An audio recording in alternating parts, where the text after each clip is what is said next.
Hello, fellow leaders. My name is Prasad Vadlamani, and I'm your host of the Indian Leadership Podcast. I'm delighted to welcome you to an exciting episode with Ashok Reddy, who shares his leadership journey from being a hands on chemical automation engineer to today running a successful AI software company. We could not edit out any bits of Ashok's conversation, which is why we decided to release it in two parts. In this first part of the episode, he spoke about his childhood days in Bangalore. After getting into the best engineering college to study mechanical engineering, he would later choose to go to a private college of lesser reputation so that he can pursue his interest in chemical engineering.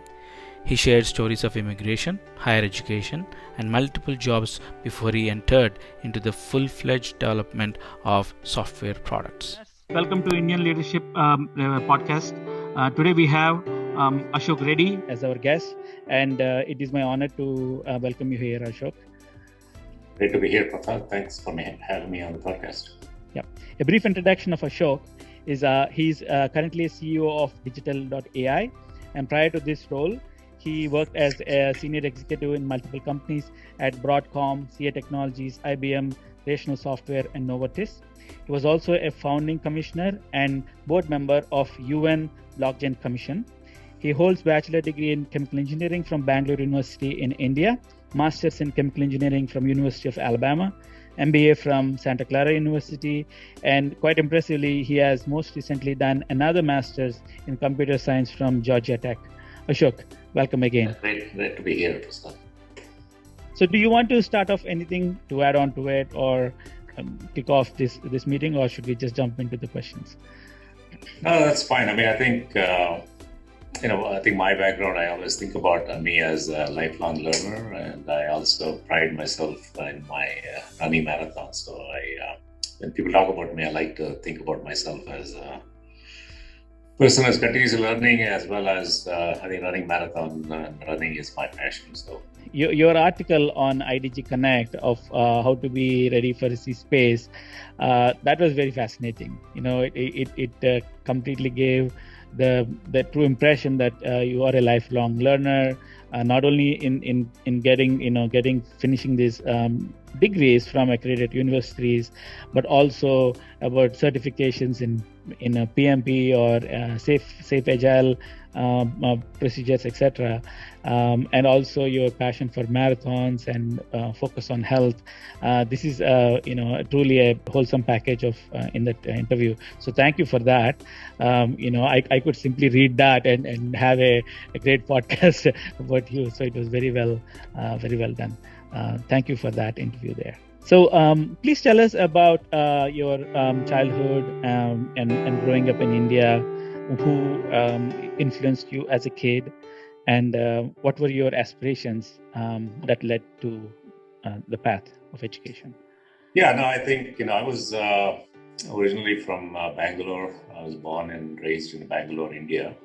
And, my parents were, and I would say both my mom and dad were a major influence for me right from the beginning, because I think they both didn't have college education. In fact, my mom, I don't think he had finished fifth grade, but I think it was my dad was working in a government job, but he moved around and we kind of changed locations. We moved to different states.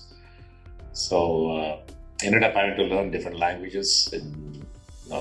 Even school, it was at some point I had to learn in Kannada, and maybe I was in those days it was Madras, Chennai, I was in Tamil, then back to some Davangere, which is in Kannada. So I think just learning and being able to adjust to different places you move, I think that kind of shaped some of the thinking, because you constantly are adjusting to different schools, different languages, and friends. So it's sort of, at least my childhood was really, I had a brother and two sisters, and so all of us are very close. And we ended up, focusing on education, because both my parents valued education, even though both of them did have college degrees. And my dad, he was very much of an influence in terms of making sure that we all had education. So my brother is a doctor in UK. Both my sisters are highly educated. They are in US, in fact, in your location in Austin. So I think that we were taught to basically, even though we were coming from a very modest family, both my dad and mom were from small villages, but they had a lot of focus on raising us in the right way, focusing on learning and being able to kind of work in a way where we weren't felt like we had anything missing. So I think even though we weren't, maybe we were not even middle class, but I think we never felt the need for things what we didn't need, and we focused on things what was important at that time. So I would say those were the things. And then in terms of aspiration, I think education always was really a way out of,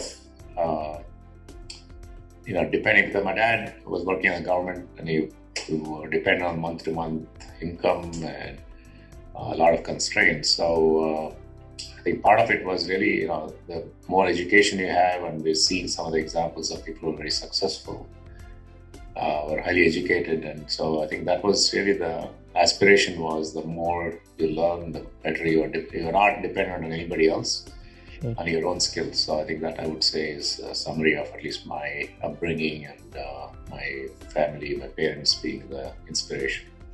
That's great. Yep. Any particular motivation to pick up engineering, especially, some people say it did motivate them. Some people would have just, happened to be there. Yeah, no, I think one of the things as I grew up in India, one of the things at those days was for being a doctor was bigger deal than being an engineer. Getting into medical school was harder than engineering school. This was in 1982, I think. So obviously, I was in this thing about getting into medical school, but when I got my 12th grade, I ended up, my biology was, even though I did well in all my subjects, but biology was a little lower. So we couldn't afford to pay what those days called capitation fee or whatever. My dad and we thought we had to get into school with merit. And so first I didn't get into medical school. At that time, whether I wanted or not, that was what everybody thought was the highest education yet. So I thought, it's not a bad thing to be a doctor, but that's especially my parents and everybody thought that was good. But then I ended up starting as a mechanical engineer in the government college in Bangalore, UBC, one of the best colleges. But then during the summer that year, I ended up interning in what was one of my relative uncle had a chemical factory in Bangalore, and I went there and worked just to learn. During the summer, I learned a lot about how to manufacture chemicals, how to design things like that. So I found that in India, doing engineering means there's most of the things theory. So I felt I could, if I switched to chemical engineering, I could actually have hands-on experience in engineering. So instead of just being in school, some labs. So that's how I ended up changing to chemical engineering my second year. Then I changed colleges in Bangalore to RV College. And that time was hard because people thought, why are you leaving the most hardest college to get in those days was UEC, and then I went to some private college. It was far from home, but I thought it was important to do that. So that's how I got into chemical engineering. But then my uncle sold the chemical factory within a few months for some other reason. So I ended up having to switch to, I continued chemical engineering, but it so happened when he did that, he had a short period of time, he bought an Apple II computer, and he encouraged me to kind of learn on my own, and so I did that with him, and that's how I got into software. So this was something self-taught, writing some engineering programs, chemical engineering programs, and that kind of made me realize that my passion for applying software and logic to solve some complex problems and math problems. And so that led me to kind of understand the power of software and how I ended up when I came to US also, even though I was in chemical engineering, but I focused on software as a common thread across all my education, whether I did master's in chemical engineering or later MBA, or everything was, leveraging computers and software. So that's really how I ended up in engineering, then later on into management. That's great. Now we'll talk about immigration and moving into US, or if that was the first country you came to. But generally talk about, what made you think that, okay, coming to US or immigrating elsewhere is probably the thing to do, right? But because mid 80s, that and being in Bangalore, that was when the IT industry and software industry was forming, the Silicon Hub of India now, right? So what was your what brought you here? Yeah, I mean, it's actually interesting. When I was when I was in Bangalore, when I finished, I worked for a year, but in chemical engineering, I just started to work. There were companies like HCL at that time, for example. Wipro was making computers, so they weren't into IT, into services and consulting. So I think it was just getting started, but there was not really that many opportunities especially in chemical engineering for me, because I would have had a chance to work in a refinery or some chemical, but I wanted to work somewhere in applying software to chemical engineering. So that's really what prompted me to apply to universities in US, and University of Alabama had one of the grants and using computer simulation to look at how does chemicals move through rivers, and it was funded by the National Oceanographic Administration in the US. So I thought that could give me an opportunity to really apply chemical engineering, but at the same time leverage my software. So that led me to really come to US as the first step, doing computers. But I also thought in India, it was, those days the computers were very few, and even those were kept in air-conditioned rooms. Right. I remember even for we have to take our shoes off before you enter into those rooms. Yeah, I mean, in fact, when I learned Fortran was that, there was no computers. You did everything on writing on paper. And I still know that my programs I wrote was actually perfect. In fact, I didn't get my 100 out of 100, but I was surprised my teacher was arguing with me about certain things. And I thought, if you actually ran this program, it would work. That's great.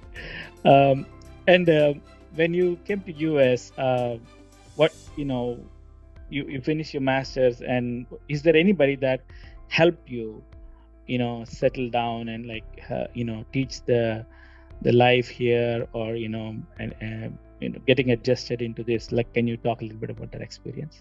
Yeah, no, I think when I first came, I was at University of Alabama, and I obviously initially stayed with a couple of roommates from India also. So, that allowed me to, I never used to cook before, and I grew up spoiled. It's always my mom cooked until I was always at home, so I never was in a hostel. So that was a big change, suddenly come in with this. But I did have a couple of really good roommates one from Kerala and another one from basically South India. So I ended up learning, and they were very good in terms of helping me to learn. And so,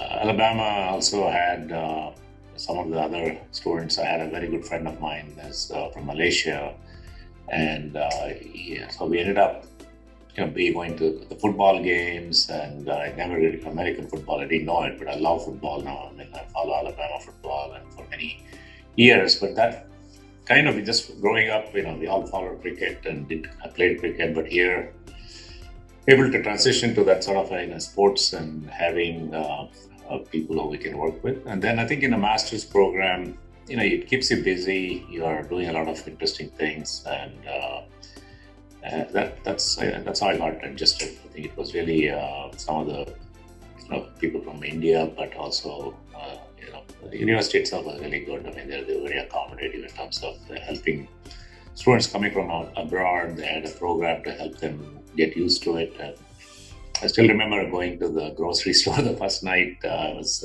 coming, and I was surprised with the number of choices we had. I mean, I just went to pick up milk, and there's like a whole aisle of milk, and everything from different sizes to orange juice, and I was just looking for yogurt. Like Indian buttermilk or something. We didn't know sour cream or something we got. It's going to be sour, but it wasn't. That was the one. The amount of choices were amazing. So it was the first year or two. I still remember those were like the dream years, and you just learn and absorb everything. Absolutely, yeah.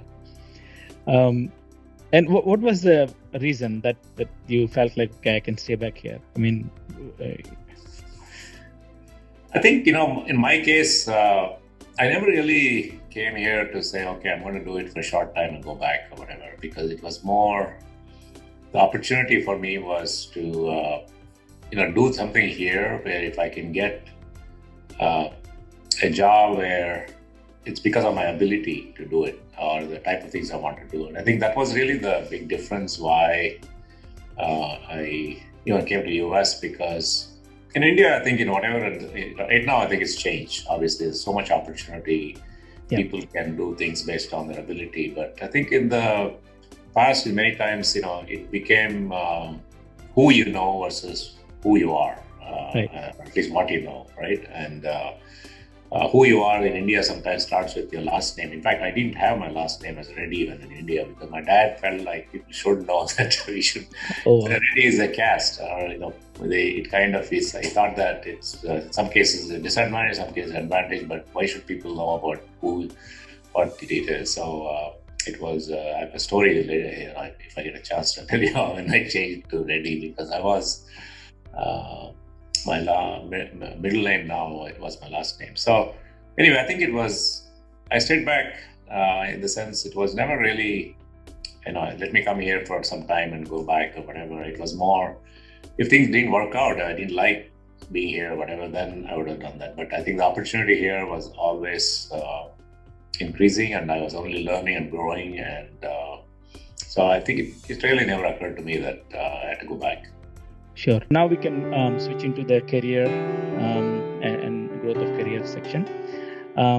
What was your first job, whether in India or US, or what is the experience? Actually, my first job was in India. After my engineering, I'd applied to colleges in US, but it takes a year to go through the applications, take the GRE and all that. But in the process, I worked for almost a year in a company in Bangalore in chemical engineering.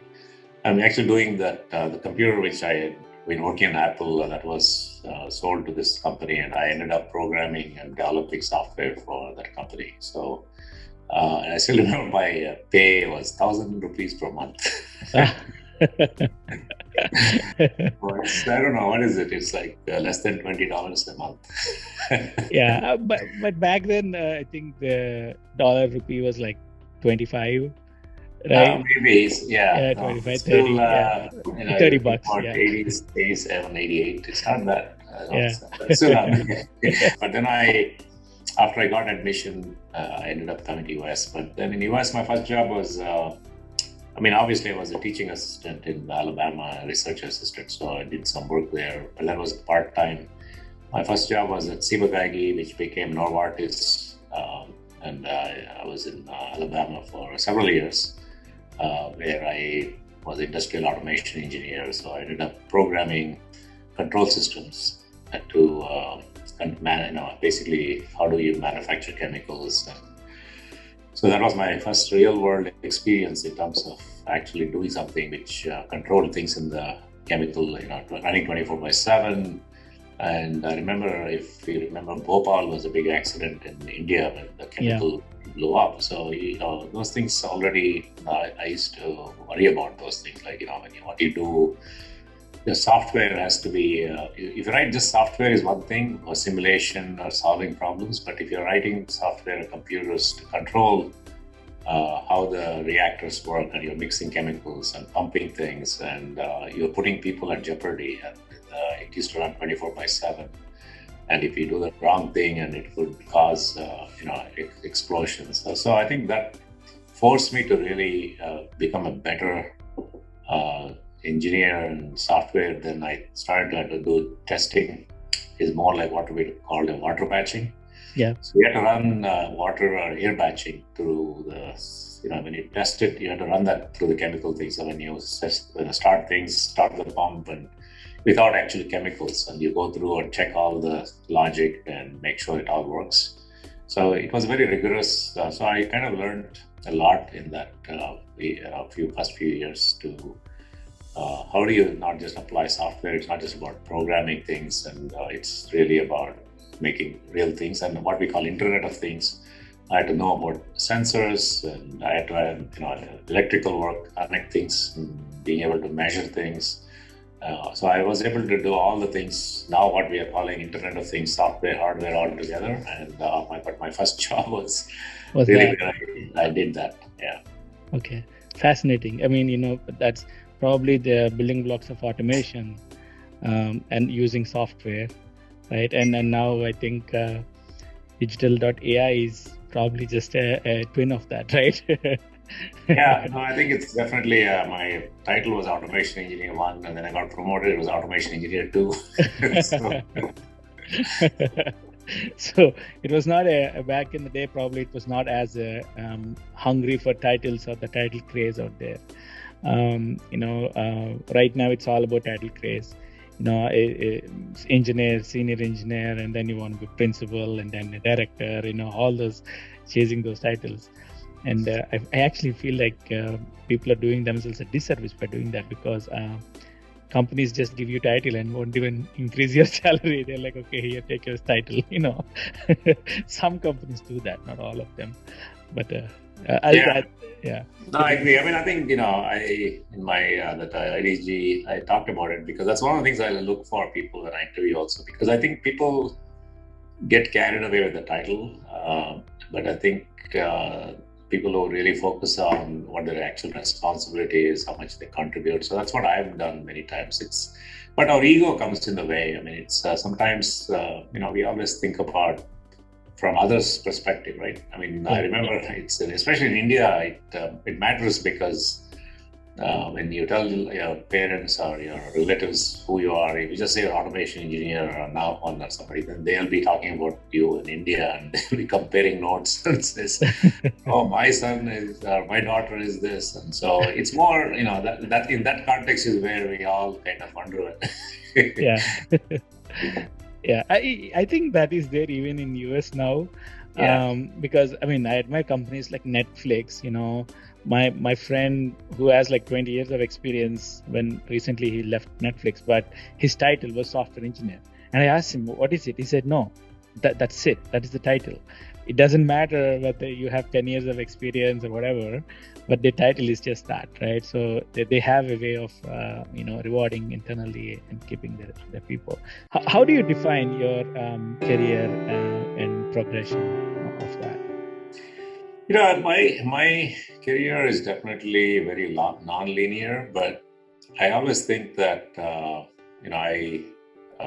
Steve Jobs said this in his one of his the Stanford address he did. I think looking backwards, you can always connect the dots and come up with a story that this is what, it kind of looks linear in a way where you plan things where I came to US certain things, and then, I got this job, and then I, got to the next one and I moved into this. But I think the way I find this thing was, it was partly combination of what I wanted to do, but also what was happening on my personal side and family side. And when I got married, my wife had to go to school at the dental college in the USC in LA. So we ended up, I had to leave the company so that we could be together, and ended up finding a job in Southern California. So that time it was more important to find something which was in that area versus what's my next step in my career, even though I didn't compromise, but it was. So I think about, I always think the career is not like a ladder. I mean, people talk about a career ladder, you're going up step by step. Right. But I think it's when you go up too far, sometimes it feels like, especially based on titles we talked about, that you're going up. But I think it's more important to be more like a pyramid, because you have to build foundation, and you kind of sometimes go horizontal. Right. You're going to not be down, but you can go, and then you as a build. So when you build more like a pyramid, it's like when somebody pushes you or something, the ladder, you can fall all the way down. That's true. Pyramid, it's like you have this thing where you can go to the next step down because you have the more breadth, and so you basically are able to. So it also gives you more confidence, because not only that, I found that having worked in chemical, and then I thought in automation. I wasn't doing chemical engineering, so I wanted to actually do design. And why am I doing something in automation? So I used that as my motivation when we moved to Southern California. So my uncle, who was in India, was in Southern California, and he was working in an engineering company, and he introduced me to that company, and I ended up working there. And then I ended up designing power plants and working in refineries, and that was a different experience. So, but I found it was very challenging. One of the very good experience, very good company, Floor Daniel at that time. But what I found was it would have taken me many, many years to really become really good at that. And if you work in a refinery, you learn that, like, you would have worked 25 years to building different, refineries like Aramco in Saudi Arabia or whatever, all this. You can't shortchange, not that in software, you can learn by a book and you can take classes, but you can't suddenly become a great design engineer unless you've done this many times and experience building the plants.